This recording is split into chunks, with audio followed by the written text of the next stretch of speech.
Welcome, world, to Life, Love, and Wellness Global, a worldwide wellness movement.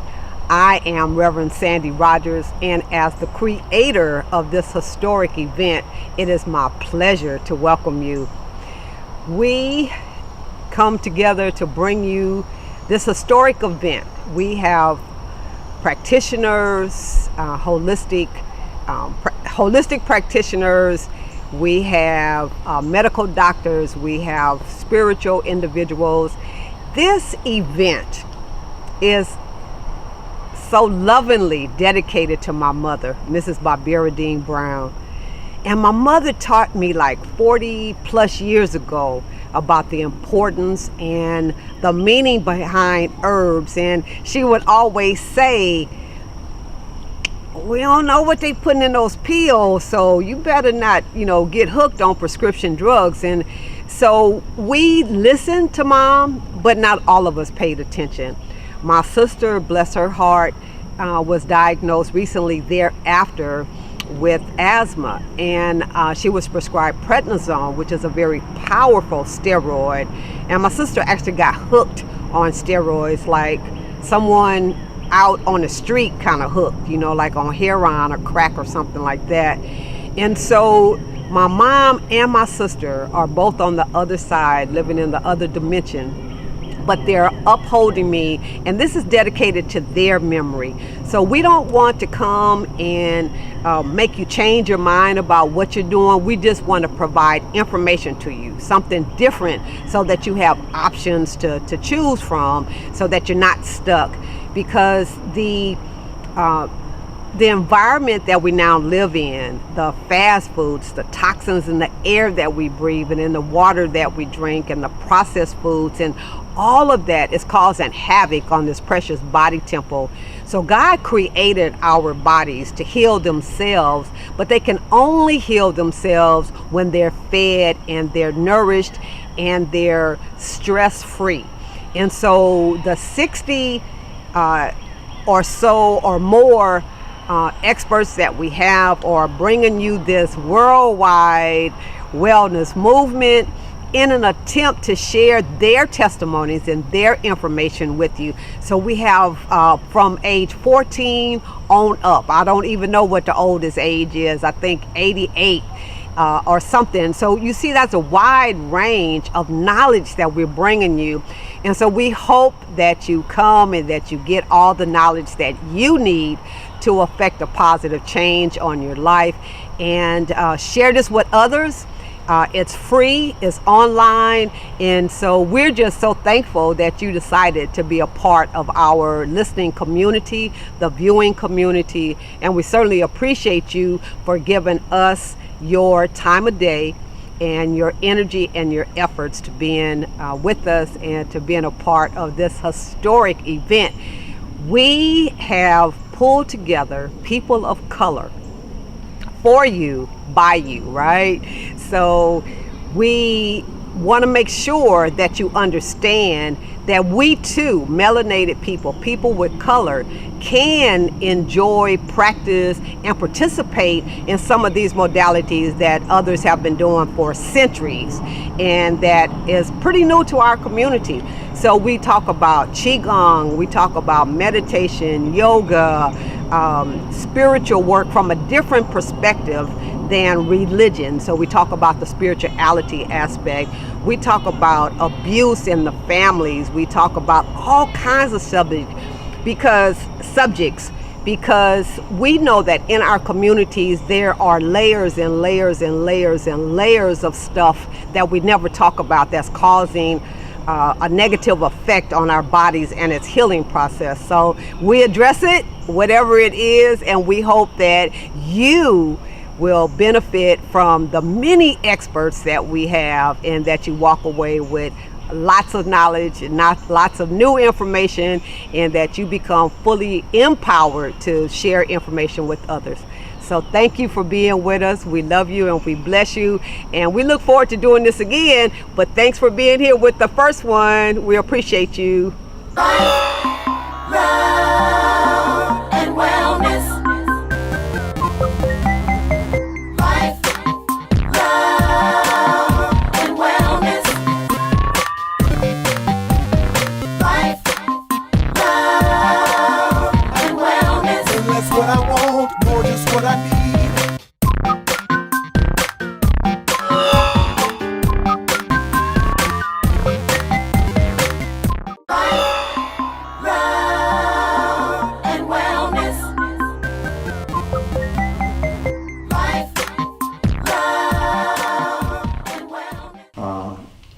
I'm William Saafir, and Sandy introduced me as Imam William Saafir.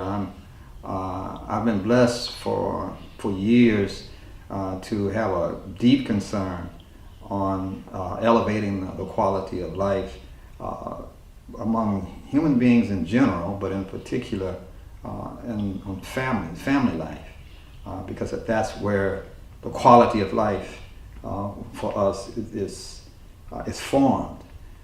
So that's been my focus. As the Creator would have it, I had a strong base that developed a real intense desire for change, in particular among the African American people, because growing up in a community that had a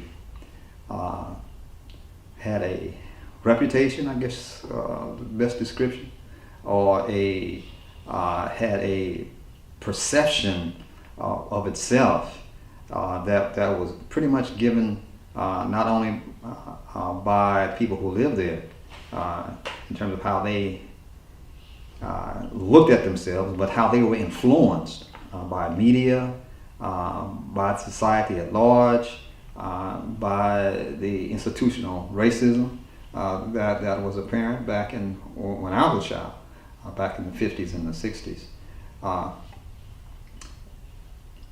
In Watts, California, the southern part of California, in the south central section of Los Angeles.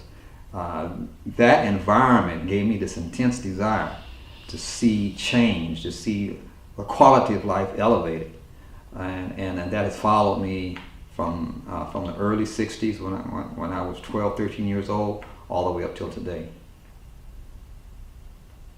Well, thank you for that. And how long in what you're doing, you said since you were a teenager, and so you spoke about where you came from. So during that time frame, did you institute any type of activities within your community to impact what you were feeling was the energy of the community? Yes, as a matter of fact, not only did we live in that part of the world that had become the focal point for poverty, for oppression. It had shifted from back in the 20s and 30s and 40s, even in the 50s. It shifted from Harlem, back on the East Coast. It had shifted to the West Coast, out there to Watts, and so we became what exemplified in most people's minds and hearts were the lowest part of humanity. That's how we saw ourselves. That's ourselves, and that's how people perceived our condition was. So it pressed upon my mind and heart so much as a youngster that I felt compelled to do something. I looked at the civic leaders. I didn't see any action taken, any effective action taking place. I looked at the civil rights leaders. I didn't see anything. I saw some movement maybe in the southern states, but nothing on the West Coast, nothing in Watts. I saw some talk about education and how politics might impact our lives, but we didn't see any results of any of that. And that pressed upon me so much that I said, we have to do something. So I started talking to members of my family, to some of my friends that I had grown up with, and we eventually formed an organization that became known as the Student Committee for Improvement in Watts. Still with no real sense of direction in terms of what to do, we just took our immediate environment and said, well, we can improve that. So we started picking up paper, we started cleaning lots, we started cleaning alleys, we started encouraging ourselves and our neighbors to keep the property up better. Eventually, we got to a point where we were actually painting houses, helping people improve their homes and in the neighborhood. And so, little by little, we actually began to take on every aspect of life that we could imagine, and finding some kind of way to direct our attention to it and commit to making it better. So even as a young person, a preteen and a teenager, you saw a need in your community and you didn't let it overtake you. So it wasn't bigger than you. You knew that you could make a difference. And so I want the younger people particularly to get the message that if you see it, you can do something about it. If your intention is set. Yes, and I think we were moved from a deep place within, just being disturbed, in our soul, and I think that just gave us the motivation, the inspiration, the drive to get up and try and do something. So we responded to that, and I think that's what young people need to hear, that when they feel something very deep inside of themselves, that they should yield to it and respond to it, because it's something that's going to improve their quality of life, and they never know what kind of impact they'll have on others around them. And that's what happened to us. We started off, it was just a handful, maybe half a dozen of us just started off, and at our height, 2 or 3 years later, we were between 200 and 300 strong, and we grew, and with that kind of support, not only from our peers but also from the community at large. And whereas some adults saw fit to look at us and try to convince some of us that the task that we set up to take was too big for us. We were too young and too inexperienced to not to yield to that. Mm-hmm. And we just started doing things, and the more we did, the more we saw that could be done, and we started growing. So I think that's the message. If anything that we could share with young people now, it would be that when you feel something strong inside of you, respond to it. And the guidance for what you need to do is inside of that. So all that you need to do what needs to be done is inside of you. All the guidance that you need in order to carry it out is also inside of you. So it's a matter of responding to that inner guidance system that all of us have. Again, young people have a tendency, especially when they're real young, when they're 5, 6, 7, 8 years old, then they really do it without thinking about it. As they start getting a little bit older into their teens, they started kind of doubting and they started yielding to the naysayers, the soothsayers, whatever you call them, those people that make a habit of focusing on what can't be done as opposed to what can be done. And they start yielding to that more. But if we will just allow ourselves to be all that we are at any moment in our life, and just go there, yield to that strength that's in you, and respond to it, and you'll be surprised what you can accomplish in your life. Excellent point. So you have coined a term called the excellence of humanity, and I believe that's what you're speaking about now. So can you tell us about what's your vision behind that term, the excellence of humanity? Yes. If anything, that's this force that I've been referring to already. It's if you look at creation, you can look at, I like to point, there's talk about the birds and the bees, when we reach a certain age. And responsible parents have that conversation with their children about life and what's ahead of them, developing family and what have you. But if you look at the birds, the bees, you look at creation, you look at plants, animals, minerals, anywhere throughout creation, and you examine that life, it has in its very foundation, in its base, in its fundamental structure, it has in it a guidance system.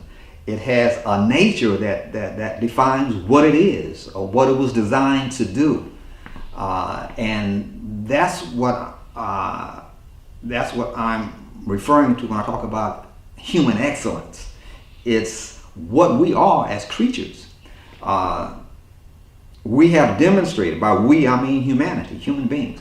We have demonstrated that there's no other creature living. There's a lot of talk about Martians and creatures or beings from other parts of the universe. Well, we have no evidence of that. I mean, we talk about it, and it's good for stirring, your imagination, your creativity. But from what we are actually have witnessed and evidence, we're it. In terms of in this creation, there's nothing greater than the human mind, the human spirit, the human soul, in terms of being able to take it, to make use of everything else in creation. We can make use, as powerful as the sun is, we can utilize the sun. The sun can't utilize us. As powerful as rain and wind and snow and water, we can utilize those things. We can utilize energy, but it can't utilize us. So there's something about this fundamental nature of the human being that's distinct, that's wonderful, that's powerful, and that is right in accord with the designer. Whatever you want to call that design, if you want to call it God, if you want to call it creative, if you want to call it universe, it doesn't matter. Whatever you want to call whatever it is that design, the human essence, did so in a very wonderful way, in a very magnificent way. And that thing, that's what I'm referring to as human excellence. And so if we will yield, what came to mind is this recent movie that's come out, Black Panther. And I saw it just a few days ago, and I couldn't help but think how these superpowers, these superhumans are put before us as entertainment and stir up our imagination. And many young people want to see themselves as these. Now, human excellence is something that defines us. It describes who we are, what our purpose is, what our natural expression is, what our natural growth pattern is. It's all in that thing that I'm calling human excellence. It's the intent of the Creator that created us, that gave us a particular design and a pattern for living, a pattern for even being. That's what I'm talking about. And this intelligence that designed this whole universe, when it got to the highest part of the universe, the human being, the human nature, when this very all-wise force, this power, designed us, I'm sure it didn't make a mistake. And that's the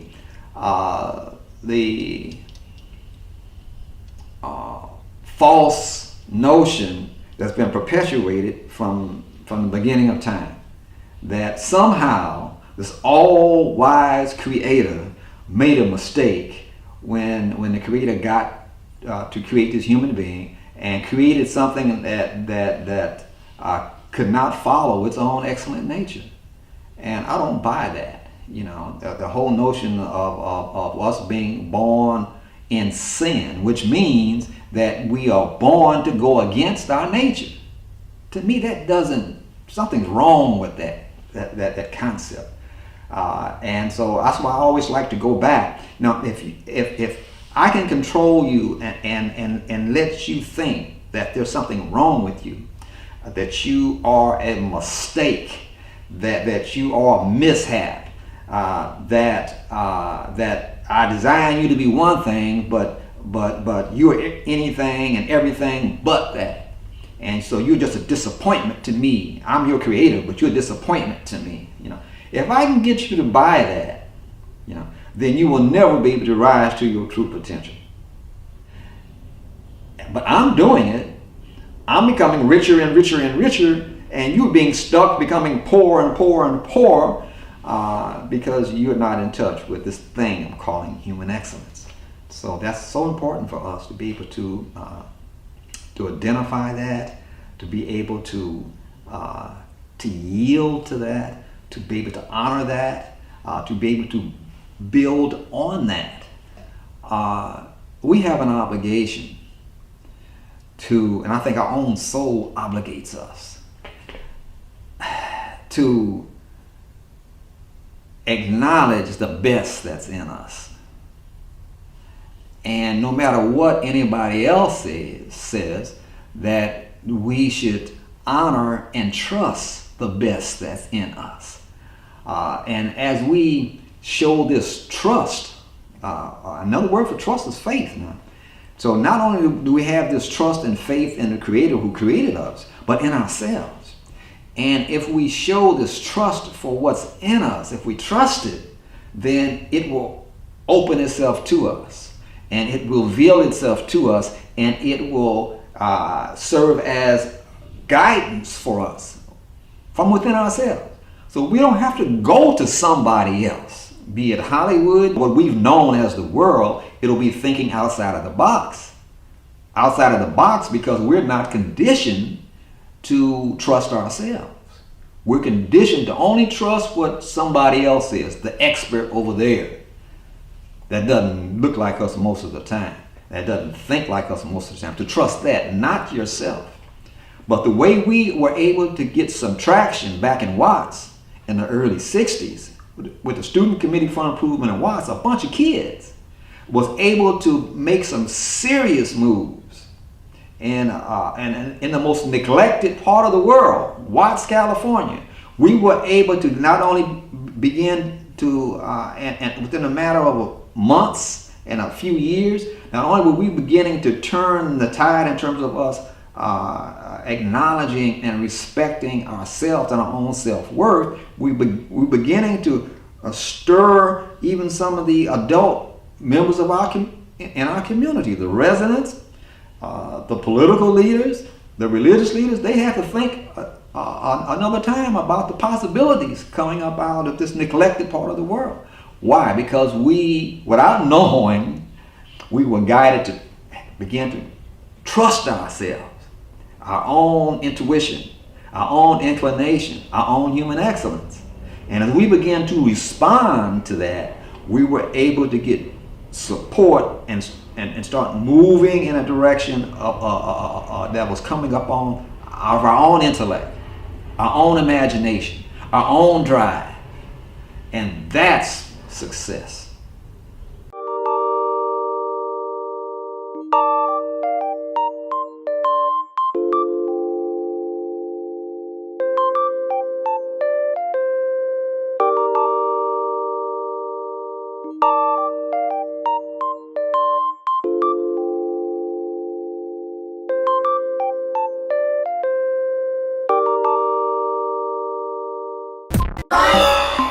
Love and wellness.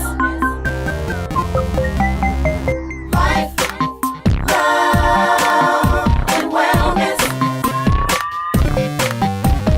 Life, love and wellness. And that's what I want, more just what I need.